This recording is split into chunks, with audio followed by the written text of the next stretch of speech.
Okay guys, we're going to talk resting energy expenditure, and obviously one of the big common questions is why is my metabolism slow? Why is my body not burning a lot of fat?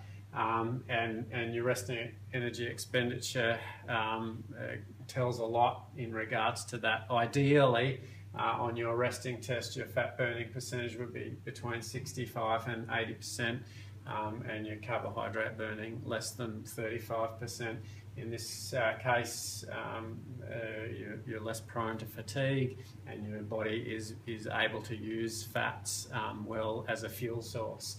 As this gets lower and lower, and we can see it go very low, there's, for a variety of reasons, your body's not as good at utilising fat as a fuel source and needs to rely more on carbohydrate.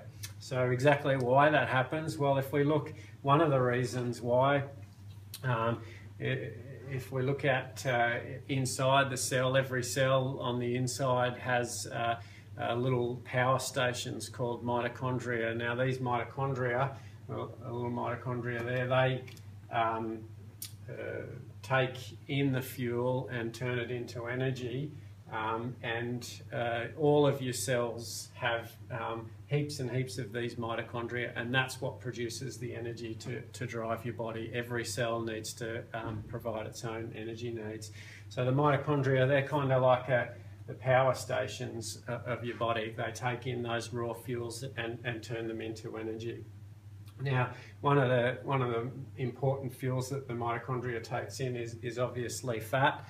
So if we get some fatty acids here, and we make a little blood vessel, the fatty acids are travelling through the blood vessel, and they need to pass from the blood vessel into the cell. Say it's a muscle cell, and then so these are fatty acids into the muscle cell, and then they need to pass into the mitochondria. Okay, so there can be a lack of some of the things that carry those cells into those fatty acids into the cell and into the mitochondria, and in that way your body won't burn fat as well. It's also possible to, with training, increase the amount of these mitochondria in your cells, particularly in the muscle cells, and that's what we look at, very high intensity interval training, very high intensity with long recovery periods interval training, because that's been shown to increase the amount of these and in the cell, and how well these mitochondria work. So that's a really big part of improving your fat burning, and is something that you can definitely take control of. Not everything's under your control, but improving the way this system functions definitely is.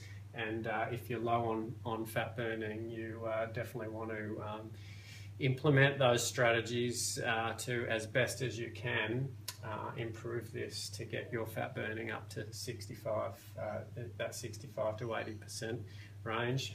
We know that people in that range do much better on weight loss programs, have more energy, are less prone to a lot of modern day illnesses, and generally better off. So that's what you want to aim for. Thank you.